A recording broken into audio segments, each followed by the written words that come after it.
kasi ngayon ni Sanford as of the moment talagang kailangan makapag-scale ng mabilisan. Oo. And mahirap din kasi talaga mag-stack, lalo na pagbadang yung kalaban mo. Kasi ang dami niyang crowd control, displacement ng mga skills na kailangan din talagang alalahanin dito ng TLDH. Meanwhile, for Falcon, you're gonna have to take note of the 50-50 strat na gagawin nila dito. Kasi you have Ogwen. Ogwen's basically a walking win condition. Oo. Pag tumama yung mga arrows niya at maganda yung momentum, then things could go pretty well para sa Team Falcons. Pero if it's the opposite, it can obviously be the opposite as well para sa resulta. Nag-worry lang ako dito para sa Team Falcons, no? Kasi may kabintinan yung magical department ng kanilang lineup, no? Kasi, again, itong Zushin, goods naman yan, pero kasi hindi ganun kataas ang magic damage niya, no? Pero may panggugulo, ginagawa si Open, hinatak niya yung purple buff.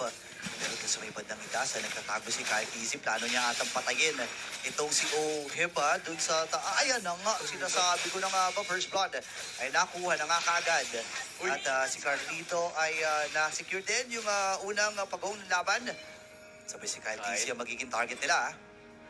Kyle will be able, I think, to escape. So Yun. para sa Team Falcons, yun yung gusto nilang trade. At least mapangalagaan nila or at least madelay nila itong si Oheb. Pero maganda naman ang ginawa ng TLPH to. Nakakuha sila ng turtle and they were able to at least show off the position kung saan sila manggagaling. Ito na naman si Owen at mukhang siya ang babagsak. Boy ba?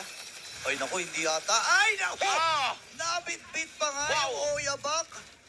Grabing outplay yun mula ka sa idol ng mga kids. Nakapaliktad pa yung sitwasyon na Ogwen was able to escape. And itong si JP ang nakuha. That's gonna be another kill na mapupunta dito sa Team Falcons. Plato. Pero tingnan mo naman, yung energy shields na mabilisang nakuha ng Baby Cakes duo. Now that is something that's really gonna matter pagdating ng later portions of the game. And ngayon, ang Team Falcons, medyo humahabol-habol sila. Pero ang importante naman para sa kanila, no, hindi sila nag-rush. No, ang goal lang nila dito, at least kahit paano mapangalagaan itong si Super Marco. Nakakuha naman na ng unang kill at napatay itong si Oheb. Itong si JP, kailangan na rin niyang maging mapagmadyag dahil alam niya na nasa paligid palagi si Ogun at any moment pwedeng kumagat yung combo nila dito na Bloody Hunt and Renner's Apathy. Yun nga parang I think both of the teams are starting to slow down. This is a very slower game kumpara sa mga nakita natin noong games 1 to 4 kasi merong mga skills na kapag tumama talaga, wala ka na magagawa. Compared to like the other things na may chance ka pang i-outplay. Ito Tama. kasi, pag tumama yung skill ni Ogwen or halimbawa pag nalatagan ka na talaga nung tali na meron itong si Sanford, at least -1 or -2 ang posible nating makita dito. So, both of them really have to be careful. Kaya, hindi sila nagpapadalos-dalos. Hinihintay nila yung mga objectives bago sila lumaban. Okay, ngayon may diversion play yan. Hindi pinaplano dito ang Silugan Philippines sa likuran. Ooh. Kinaman si Black TC, makataas ba? Flicker na gamit siya. Ngayon pagdaray ni Zaman Force, mamamatay sa kamay ni Oheb. Itong si Flap TC at malayang pagong ang kanilang makukuha dito. Nakipagpalitan na rin kagad itong si Oheb para dun sa may bandang ibaba na platuhan ng matagumpay dito ni Super Marcos sa may itaas. Pero ikukorek ko lang yung sarili ko, hindi pala Renner yun, Bennett's Rage pala yun, Bennett's Rage. Yung mga Jabombits. Oo, Jabombits. Jabombits yun. Pero either way, maganda ang ginawa dito ng TLPH. They were able to get a turtle and they were able to get at least another one at that. Pero ngayon, Team Falcons nandito naman, gusto niyang paulanan itong si Sanji, pero makakatakas pa rin. Diversion. Actually, may diversion na gagawin. Pangalawang diversion na to! Hoy, naku, si Pew ata magiging target nila! Pero nagamit yung Crimson Beacon, sobrang sakto lang. Mabibitin itong si Danny James, pero mamamatay kagad si Oheb. Andito na rin yung forfeit mula dito sa Team Liquid Philippines. Andito na yung pagpapulan mula kay Super Macback, pero mamamatay!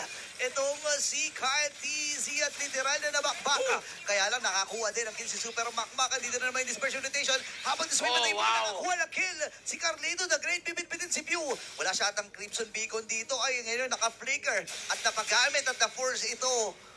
Grabe yung sagot. Tama ka nga, Hans. Dikit na dikit itong laban. That was a really good save galing kay Flap TZ para maalagaan niya itong si Super Marco kasi talagang kinukulit na siya ni Sanford ng mga pagkakataon na yun eh. Yeah. But then, there was a really good guard mula dito kay Flap TZ para makaalis itong si Super Marco who now currently has 2-0-0 pagdating sa ating KDA. So napaka-importante talaga na magstay dito yung ating mga gold laners hanggang dulo. Try to keep Super Marco as bulletproof as possible.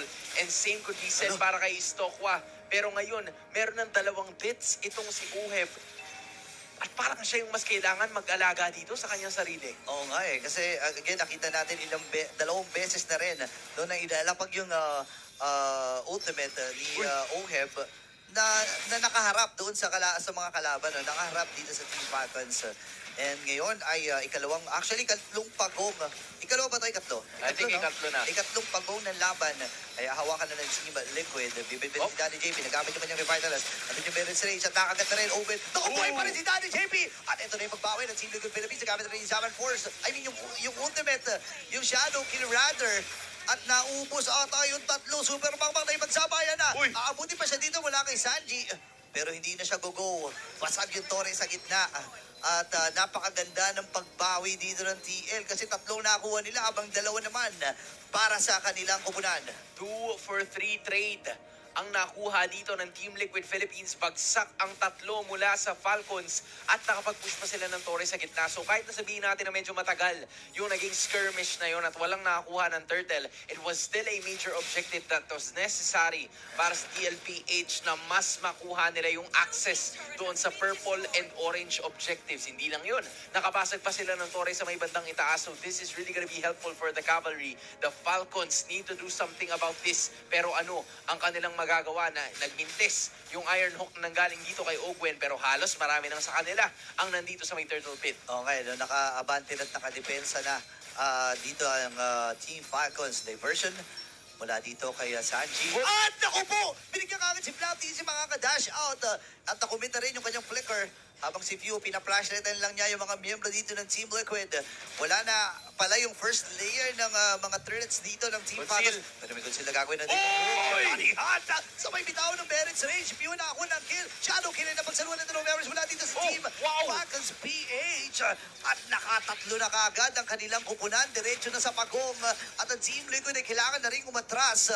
Napakagandang pagbawi mula dito sa Falcon. Ganda ng lantern flare nitong si Fumin. Dalawa yung nanakap niya pagkasama ng ulti. Legit na it was a good initiation, great initiation galing kay Ogwen dahil nahanap niya itong si Sanji for his first death sa laban na ito. At dahil doon, wala na gaanong AOE damage aside from Istokwa. So Oheb really needs to pull the leather here at siya na mismo yung magdidish out ng damage. And obviously, it's not gonna be enough, lalo na pag yung Beatrix yung magiging kaharap mo. So it is safe to say na ngayon, lamang ng bahagya ang side ng Team Falcons. Pero hindi pa naman talaga ganun masyado. Oo. Kasi isipin mo, tatlo pala yung Torre na napabagsak ng TLPH. Diba? It's anybody's game pa rin eh. Kung Sagutan titignan lang natin, eh. Oo, sagot kung sagot. Si Oben, nandun yung kanyang hook. Pero nilalapag yung Glorious Pato, ilalapag na rin yung Zaman Force. Kaya lang naglayuan na dito ang Team Falcons. Ngayon nasalo nila yung Barrett's Rage pero hindi ata sapat. Dalawa kaagad ang napatumba ng Cavalry sa naging aksyon na yon. Ano ang kanilang magiging sagot? Kailangan mag-replenish ng buhay. I mean, kailangan mag-out muna dito ng Team Falcons. At hahawakan na rin at pupuntahan lahat ng mga farms na pwedeng masilip. Diversion, yung conceal na gamit.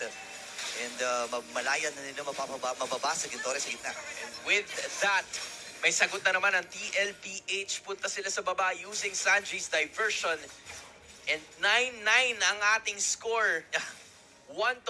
I think doon lang nakakalamang ang Cavalry. Kahit sabihin natin na medyo tight yung ating gold lead, it's just a 1,000 gold difference between the two teams. Meron na kasing 4 na Torre na napabagsak dito ang TLPH. So that is gonna give them some more room para makapagtago kung saan pupunta. Pero hindi magpapahuli.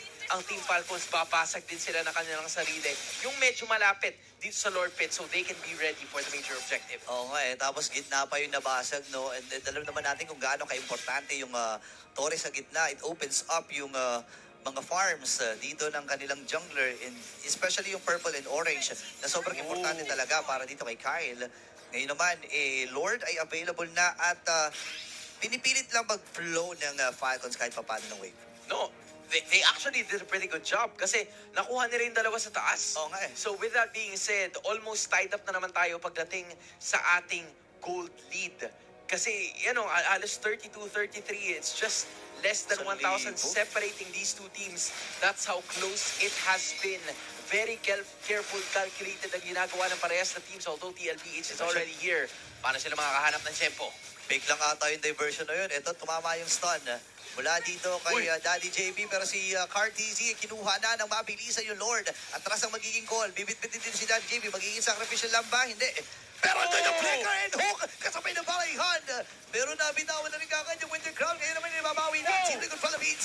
Nakuha ng supermarket ng dalawa. Ngayon ay si PY bumawi na rin. Lord ay nasa may bandang gitna. Tatlo kagad na napatumba. Mula din sa team Liquid Philippines. Habang isa lamang ang naging casualty. Si Owen lamang yun. Aago pa ata dito ng Purple Bomb. Pero nakuha pa rin ni Carlito yung kanyang gusto.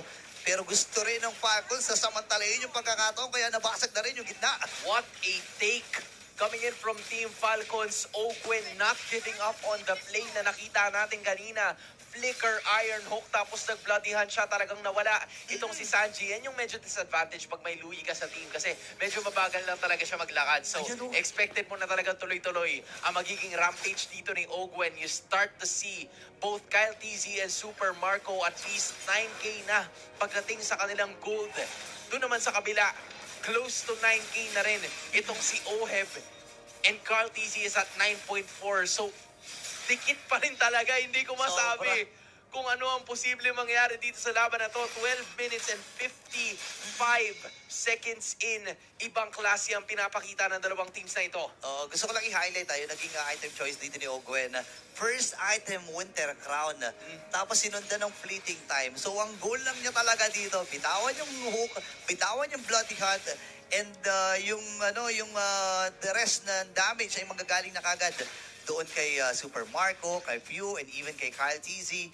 Talagang gusto nila may -1 palagi. And alam mo naman, kapag ganitong klaseng kadikit na sitwasyon, kapag magiging 4v5 ang laban, medyo half-hearted kayong sumuong sa mga magiging action Both of the teams, I think their idea here, para sa Team Falcons, parang gusto talaga nila i-contest. Itong objective na ito, pero may huli na naman talaga. Okay, nagamit yung vengeance pero may diversion play na gagawin sa may bandang likuran ba? Si Sanji ay nasa likod! Sanji! Makakatakas pa ang Team Falcons sa ginagawa dito ng Team Liquid Philippines na dalawa.